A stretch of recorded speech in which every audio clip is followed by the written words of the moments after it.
Hello, how is everyone doing? It is your fallen angel back with another video. Today, we're going over curing marijuana and the processee on growing.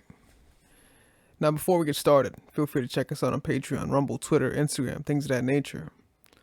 Also, like and subscribe. And without further ado, let's begin. Once you learned how to grow a crop, the next step is to cure it. You don't always want to smoke weed that's harsh and bad tasting.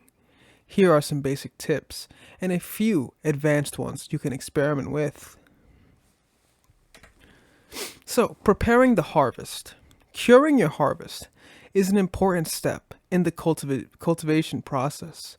Many new growers are so eager to try the product, they don't even wait for it to mature. And this is a definitely rookie mistake. Patience is always key in any aspect in this lifetime. Even growing bud, growing anything. You want to be patient, especially when you want this to mature to a point where it's going to be very, very tasteful. Terps are at its peak. They cut off buds that aren't ripe and dry them out fast. I've heard of people putting buds in the microwave because they couldn't wait for them to dry. If taste, aroma, and maximum potency is important to you, then you want to cure your buds and not just dry them. There are many ways to do this, and I'm going to go over just a few basic things. You can find whole books on the subject if you are interested in this further. The first steps. Preparations must be made well before curing begins. The experienced grower harvests his crop when 50 to 80% of the pistils have turned color. If you have grown out the strain before, you have a already good idea when they will be ready. You will need to be clear the plants of nutrients, fertilizer, right before you harvest. The growing medium and the plants themselves store some of the nutes you will have given them. This will give a nasty taste if you have harvest without clearing it out. Excessive nutes will also make the buds hard to burn. Plants need fertilizer to grow and mature, so you want to wait right before you are going to harvest and give them plain water. They will use up the ferts they have been stored and will not slow down noticeably. If you are using hydro, start clearing 3 to 7 days before harvest. This can be done by changing the solution and using only plain water. Some growers will change the solution twice because the rock wool or grow rocks may hold a little. With soil, you need to change the plain water at least a week and preferably 2 weeks before harvest, depending on how much soil is in the pot. Don't slow release ferts because they are very hard to clear out. Outdoor farmers who need to use slow release can time it and use just liquid ferts toward the ends. So, now you have harvested right at the peak. You cleared out the nutes beforehand and you have a fragrant, spicy, highly potent bud you want to preserve. The most important thing is that they must be dried. Mold is your biggest enemy. Once you harvest, if you have excessive moisture in the grow room, you may have battled mold well before the harvest, and afterwards it's even more difficult. The trick is to dry them down slowly so that a certain biochemical process can go on, but not so slowly that mold can get a foothold. The key is to control humidity. A good cure can last up to 8 weeks or more and will leave you with a stash that's tasty and fragrant and which has lost none of its potency. A poor cure will leave you with a nasty tasting bud that's harsh on the throat. A poor cure can even cost you your harvest. Guys, whether this be any aspect, you always want to control humidity.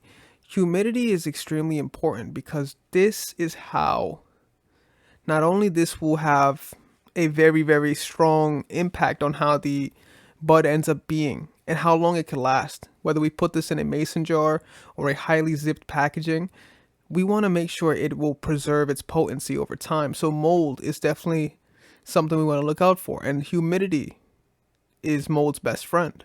So if it's not as humid or if it is too humid, this is mold's best friend. Whether this be, think about in a basement, right? When there's like a water leak or there's like water anywhere in a basement or anywhere there's water, They usually put humidifiers away around these areas because they don't want mold to build up or the wood to break down. This is the similar process. Curing the crop. Immediately after harvest comes the cure. The reasons for curing and not just quick drying your crop are to make the herbs sweet smelling and smokable. You want it mild, not harsh, and you want a good smell and flavor. After all that work, don't ruin it with a too quick cure. A good cure lasts from 3 to 8 weeks, but good results can be had in 2 weeks or so. The idea is to remove the water slowly, enough to let biological processes take place that convert the sugars and starches into harmless and flavorful compounds. Guys, for many people, they just want to just smoke and then enjoy the high. For advanced users, they want to taste the terpenes. They want to enjoy the flavor packaging that comes with this smoke. Similar to people that smoke cigars, they want to they want to have the taste that they feel when they get the inhale. Sugar or starch will give a harsh smoke that hurts the lungs. Plants need sugars to live on, and they produce them from fertilizer and sunlight. This curing process also breaks down some of the chlorophyll, which gives herb its green color. Too much chlorophyll gives an unwanted leafy taste. Your main enemy when you are curing is mold. After pot is dried, it is very susceptible to mold, but you have to maintain a certain level of humidity to let the curing process do its work. The way you control humidity is by controlling how much ventilation you allow. You want some ventilation, but not too much. Too much and it dries out without curing properly. Too little ventilation and you make it mold. If you see or smell the slightest sign of mold, you must immediately stop the cure and let it dry out. If the mold is unchecked, it can destroy your crop in short order. Mold can be detected by a sight and smell. It looks white, usually, and will be fuzzy. If you see it on one part, you can be sure the spores are all over, so you may as well let it dry. Mold also has an odor, which is also nasty. Never ever smoke herb that has mold on it. You want to avoid light and heat at all times with your crop after it has been harvested. Light will destroy it, and temps over about 80 Fahrenheit or 27 degrees Celsius are bad. The best place to store it is in the freezer or a fridge. If that's not practical, a cool, dry, dark place will do. You need an enclosure to put your crop in for the cure. Depending on the size of your crop, you can use a cardboard box, a closet, or an unused room. With the cardboard box, you want to hang the plants from a string. Don't just dump everything into the box because the plants on the bottom won't get enough air and may turn moldy. And this is the main premise of this entire process. We don't want any mold. We want to have the most potent plants we can, not too dry and not too brittle and moldy. I used to put strings across the open top of the box and tape the ends to the outside. I would crisscross several strings and attach the plants with twist ties.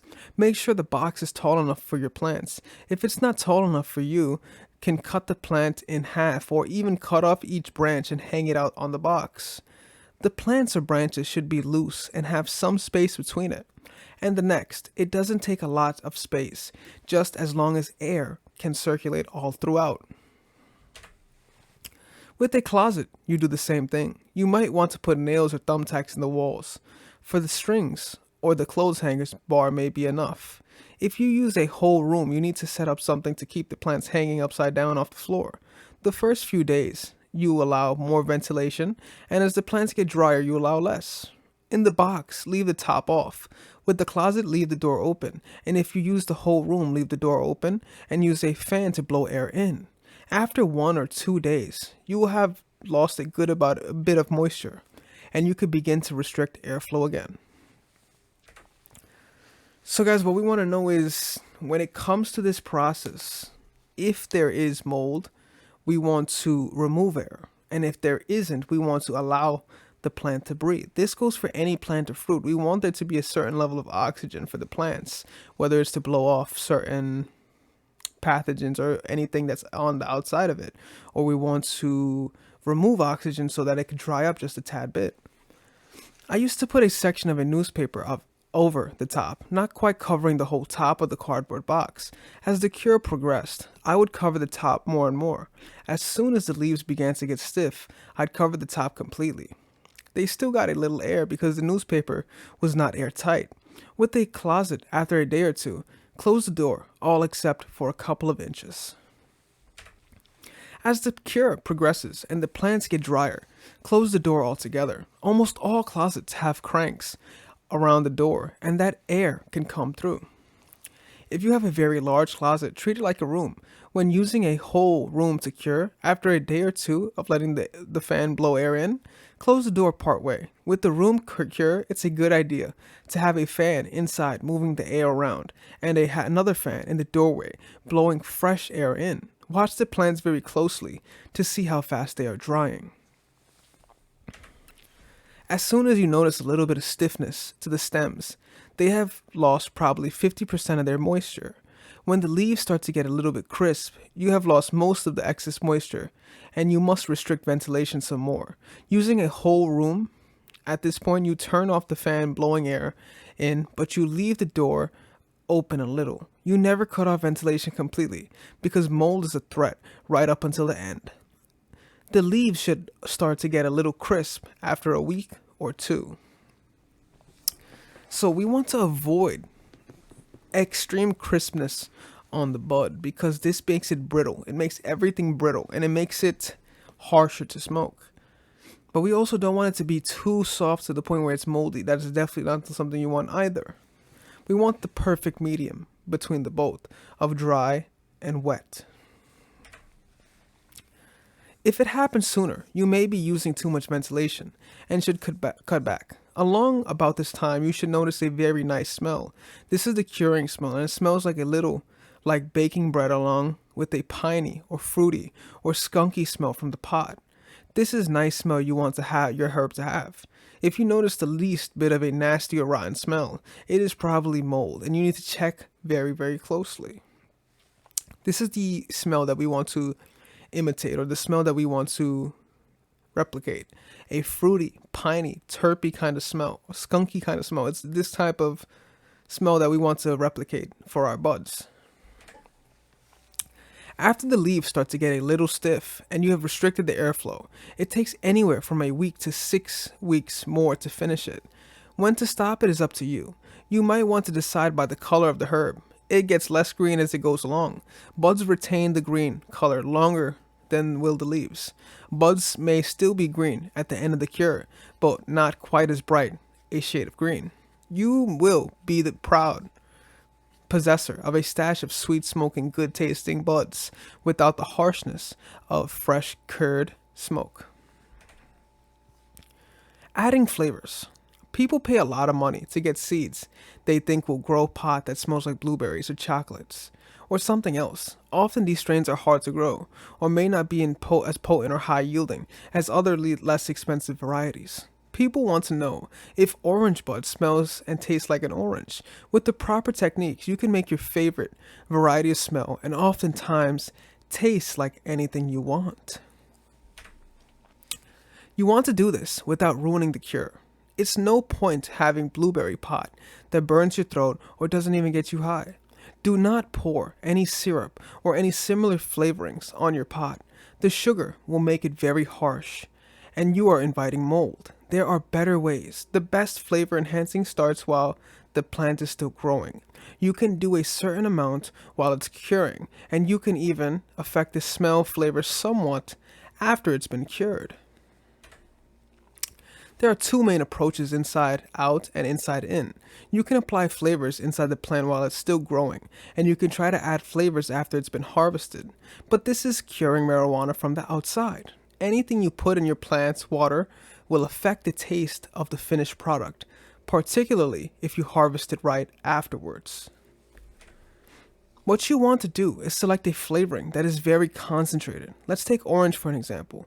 You could use orange juice, but if you could find concentrated orange extract, you would have less pulp, etc. to deal with. You will find some concentrated flavor extracts in the grocery store. Want your pot to smell like vanilla? Vanilla extract is cheap and readily available. So is lemon extract, cooking variety. Other extracts can be found in stores that specialize in baking supplies. Let's say you can't find any of that and you want to use what you have on hand. I took the example of orange flavoring. If all you have is orange juice, you could use that. I would suggest filtering it out as much as you can to get the pulp out. A coffee filter works well, but it will take a while to filter it all. You may have to change the filters a few times to get it as potent and concentrated as possible. Those with hydroponic units will shudder at the thought of a lot of goop going through their system. That's why I suggested the concentrated extracts. If you can find them, it is important to do this shortly before harvest. For one thing, most extracts, including the ones you make yourself, have a lot of sugar in them. This sugar will ferment and decay rapidly, even more so in a hydro unit. With a hydro, I recommend putting the flavoring in the water between 1 and 3 hours before harvest. This rule isn't set in stone, but I heard from one grower who used a sugar-based clearing solution on his crop, and less than 24 hours later, the water was foaming and from bacteria growth. Right? So naturally, we want the plants to naturally get sugars. So extracts are always the best. When we give it exogenous sugars, things like this happen. It will start to foam and grow bacteria. You want it to naturally get its sugar from its chlorophyll, whether this be from its natural sunlight or the fertilizer itself. Let it get its natural sugars naturally, right? This is how you allow the crop to grow naturally, which we will intend to do. Plants draw up solution fairly quickly, so 1 hour should be enough for some of the flavoring to reach the top. 3 hours should not be enough time for bacteria to grow, but you will want to dump out the solution right afterwards and clean out your unit. If you use plain water for a few days before harvesting your hydro crop, so all that will be in the water will be the flavoring. If you are a soil grower, it's even easier. You might think it would take longer for the flavor to work its way through the plant, but this is not the case. All you have to do is let the plant dry out a little before you apply the solution. In other words, schedule a watering just before the harvest. Naturally, you are giving your plants plain water for several days to a week or two before harvest. Give the plant the water with the flavor when it's a little bit thirsty, and it will draw it right up. 1 hour is more than enough time for this to happen. After harvest, it's important to give it a good cure. Resist the temptation to fast dry some of the weed to try it out.